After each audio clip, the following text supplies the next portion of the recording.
It's here, artificial intelligence, especially in the form of ChatGPT. ChatGPT, so the buzz goes, can answer any number of questions. Type in a question about, for example, why was there an American Revolution? And ChatGPT will, drawing from its ever-expanding database, offer a sensible, documented, detailed essay by way of an answer. Naturally, teachers and professors are scrambling. How will they use ChatGPT? How will students use it, for good or ill?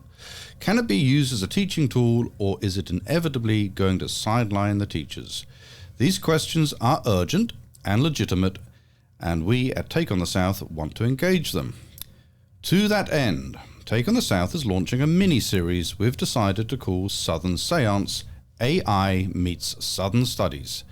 Part tongue-in-cheek, part serious curiosity, Southern Seance asks famous deceased Southerners through OpenAI, ChatGPT, the free version, about their thoughts on the South. But to test just how reliable AI and ChatGPT is, we need human expertise. And so, for every famous deceased Southerner we interview on Southern Seance with ChatGPT, we have a real-life human expert who will judge AI's efforts.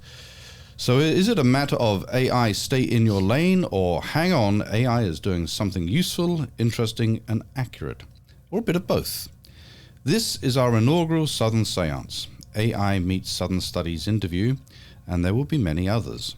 But today we are interviewing Elvis Presley, surely one of the most iconic Southerners.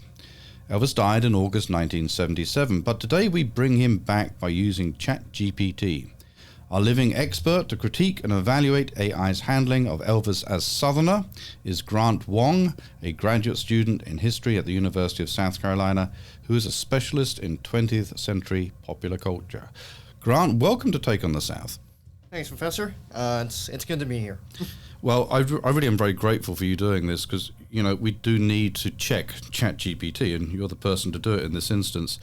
I think the best way to handle this is for me to read what I asked ChatGPT, and then you and I can go through what it spat out.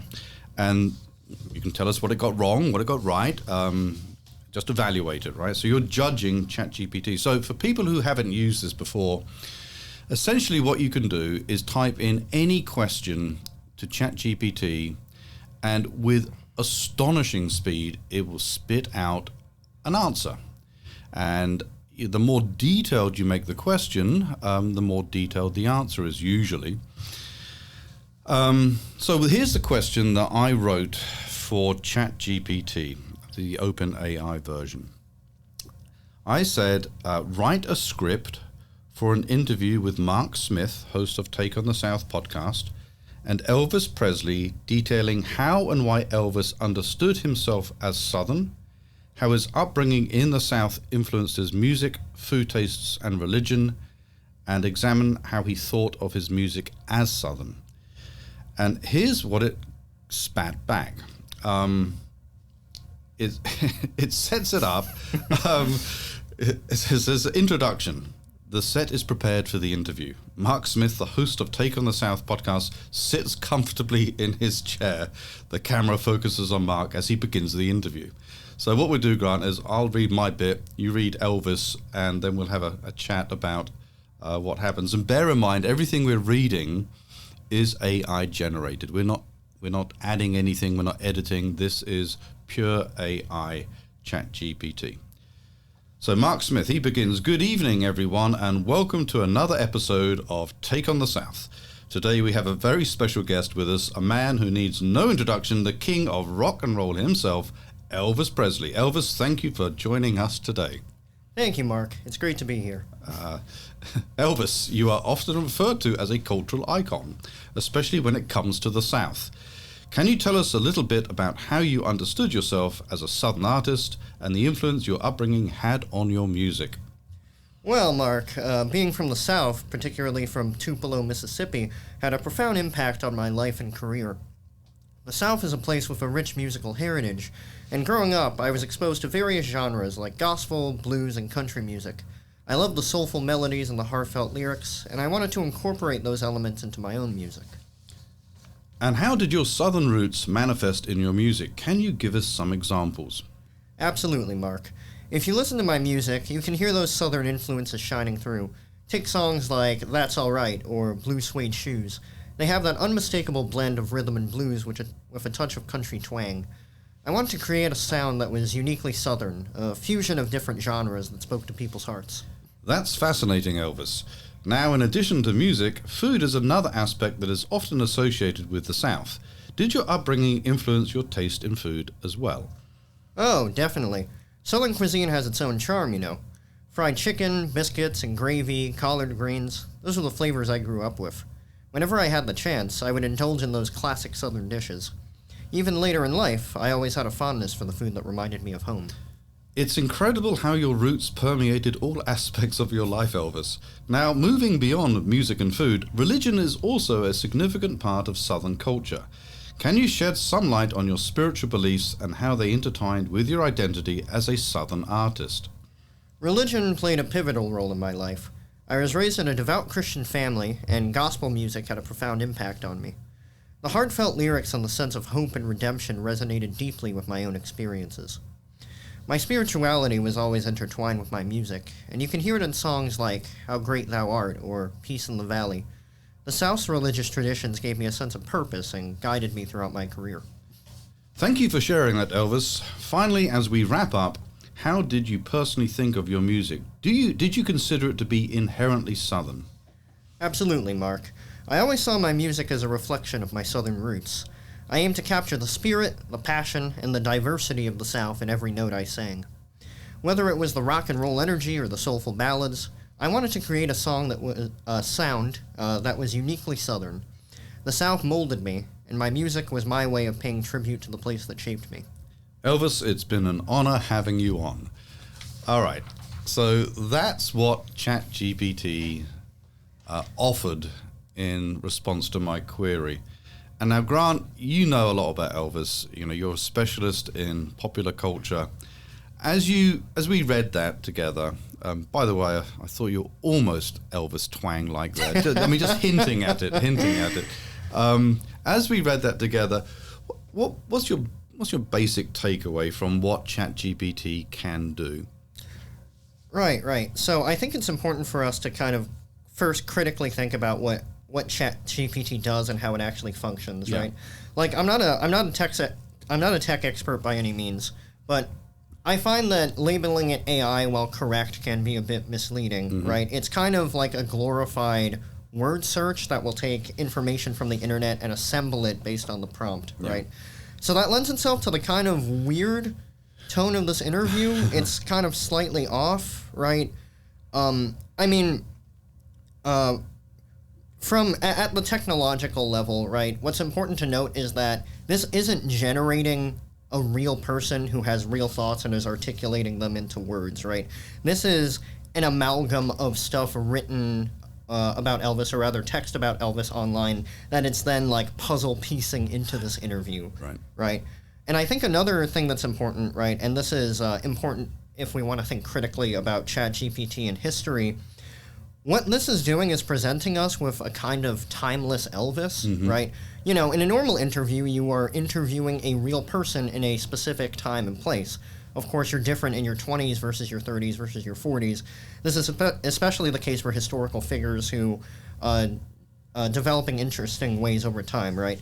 So what's interesting here is that we're not actually interviewing, say, 1950s Elvis or 1960s Elvis or 1970s Elvis. We're interviewing weird AI Google-generated Elvis, right? Which is transcendent, right? Like he's the same at all times. Oh, yeah. And that's one big thing that strikes me about this interview. Unlike more egregious examples that have been documented with historical figures being interviewed by ChatGPT, none of Elvis's interview responses are like really wrong on the face, right? Yes, his music is this genre blend. Yes, he likes Southern cooking. He was a poor white Southern guy. This is what he ate, right? Same thing with religion. He was raised Pentecostal, right? And he had kind of this complex conception of spirituality and religion, right? But it's all very surface level. You can make the argument that Elvis wouldn't reveal many of these inner depths in say, an interview during his life anyway, but it's especially clear when we're looking at ChatGPT. Yeah, I think I mean, obviously, as you read this, it flirts with being comical, right? Because it's so predictable, and then throwing in a couple of specifics is designed to obviously make you think it's legitimate. So he tells us where he was born. He gives us examples of his songs and what have you. It just reminds me of a kind of very average, undergraduate essay in which you're answering the question, but really at no depth, right?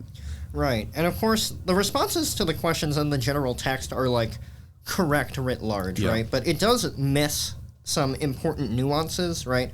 For instance, ChatGPT has AI Mark Smith calling Elvis the king of rock and roll, which famously is a title that Elvis rejected, right? There's an important anecdote where he's at this 1969 press conference in Vegas.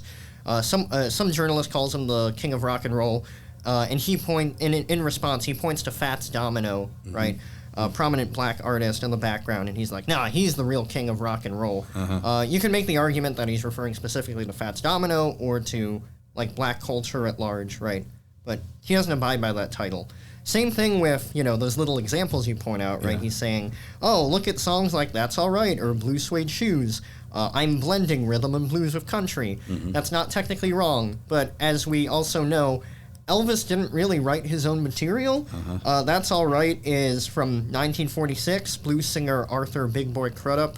Blue Suede Shoes is from his rockabilly compatriot Carl Perkins, who also recorded at Sun Records, right? So it is kind of weird to see this AI Elvis talking about how he blended music together in songs that he covered. That he didn't write. Right. And of course he added his own performance style with it, but it's not Elvis that's making That's All Right or Blue Suede Shoes rock or country. The songs are already recorded like that. Yeah. No, I think it's an excellent point, and something that I'm guessing that when ChatGPT harvests this information, I don't know how it does it, those kind of details are much more difficult to access for the technology, and so it just passes them over, I'm guessing. And that's what lends it this kind of superficial feel to it, right? Okay, so it's superficial. It's not getting you deep. What are but it's not bad, right? I mean, let's just think about this for a second. I'm typing in a question, and if you haven't seen it, people listening to the program haven't seen it, you should watch what it does. I mean, it basically it generates it very quickly. Okay, with seemingly no effort. It's immediate. Your gratification is satisfied straight away. You don't have to wait for an hour. It does it straight. It's real time, and it's grammatically correct, right? Its vocabulary is not inadequate, and it's kind of up to the basic task. There are no real mistakes as such. It's nothing egregiously wrong with it. But I suppose the point is there's nothing really great about it, right? Right. I think the main takeaway, at least in this application of ChatGPT, is that we have to remember, regardless of how well ChatGPT does a thing, it is essentially derivative because of how ChatGPT works, right? It is not generating this knowledge from nothing. It's taking it from sources that already exist. And of course, we don't know exactly where it's getting this stuff, right? I mean, compared to something like Wikipedia, right, that has flesh and blood editors who will argue with each other for hours over how a thing is presented, right? It's imperfect, but it gets a lot of the basics done, right? This is even at one step of removal where it's an automated technology sorting this stuff out, right? And I won't say it doesn't have its merits, but in terms of talking genuinely with people who have since passed, I don't think it's the best. Yeah, right. No, I'm with you 100%. So, I'm a professor. You teach. You're going to be a professor. How should we use ChatGPT? Should we be worried? I mean, is this going to be helpful? What are your thoughts on this? Honestly, I think the best way to tackle this in the classroom, at least, is to really be honest about what ChatGPT does and what it can do, right? I mean, if we're thinking about, say, students cheating on essays, right? I feel like an important response would be, you know, I'm not asking you to write the essay so I can have the essay, right? I'm a professor. I know this stuff. I'm not looking for the end goal, right? The goal is to really get you thinking, right? I mean, the same kind of applies to this, right? This is kind of useful as a thought exercise, right? Us historians can often get caught up in our own academic debates, right? Which are important. They advance our scholarship and the state of the field, but they might not necessarily be the same kind of questions that everyday people have about Elvis, right? We can't expect the public to have read all of our literature, right? So in a way, unpacking the interview like this is helpful in that because ChatGPT is kind of organizing this lowest common denominator information from Google search, it lets us kind of hit at the historical basics of what makes Elvis Elvis and kind of plumb the depths there. Of course, the important thing is that we're specialists and academics looking at this critically. This would not fly if we printed out this interview and started using it in research. No, it wouldn't, and you're entirely right. So maybe this is an audience question, right? So for academics, it is plainly lacking. For a general audience, it might be quite interesting, but it's not going to really serve students very well. It's too superficial, right? Right. So if you could add something that would be, I mean, what would you add into this interview from Elvis that you know, because of your research, that would actually do a better job of answering the question that I posed originally? Right. And I'll say that, funnily enough, I think it kind of makes sense in a kind of roundabout way that the interview is kind of surface level and fluffy because, you know, that's often the nature of celebrity interviews. Yep, that's true. But I do think that the stuff sidesteps what makes Elvis very historically and culturally interesting, right? For instance, we don't have here that he was a pop culture freak who listened to all manner of genres, right? Rock and roll was a combination of rhythm and blues, country, black and white artists. And we don't quite get that here, aside from him saying that his covers are mixtures that, like, he really liked, right? We don't have, right, the kind of context of his life, right? We see this a little bit in the food and religion, but I find that Elvis makes a lot more sense of a human when you think of him as, you know, a poor white guy over in the South who struck it rich and really didn't know how to deal with it, right? Or even, you know, the stuff that makes him culturally interesting, right? We don't have anything about his performance style, his hip shaking, right?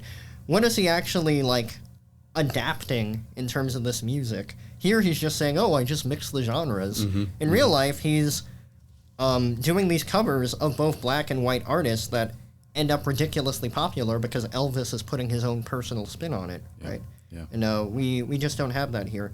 And we also, of course, we don't have that sense of time. We don't know if this is 1950s Elvis, 1960s Elvis, 1970s Elvis, right? So we're not seeing specifics in regard to, say, his work with Sun Records versus his later work. We're not seeing what he thinks of Vegas or the Aloha from Hawaii special. We're not seeing what he thinks of his movies, right? So we're getting this very surface-level Elvis. It's not entirely wrong, but we're really not getting that much from it. No. All right, that's very helpful. Anything else you want to add about this interview, such as it was, or, I mean, you know, what's your kind of takeaway? Should we be concerned? Should we be contemptuous? Can we use it? Any concluding thoughts, I suppose, Grant? Honestly, right, Professor Smith didn't ask me to say this, but I think the right way to tackle this stuff is by doing series like these, right? By kind of critically engaging with the material, right? I mean, I can summarize all my thoughts here as, yes, ChatGPT bad and, you know, doesn't work for this, but that's not going to get us anywhere. Right. It's not going to work for us academic specialists to be culturally contemptuous of this stuff, right? But neither should we uncritically embrace it, right? In a way, ChatGPT goes far beyond this, right? I think of the current strikes going on in California with the Writers Guild and the actors, right? So clearly this is a technology that we have and are going to have to deal with, like it or not. We ought to face it head on and really just critically think about it in an open and honest way. I couldn't have put it better myself. Astute, helpful. Grant Wong, thank you for being on Take on the South. Thanks. Too kind.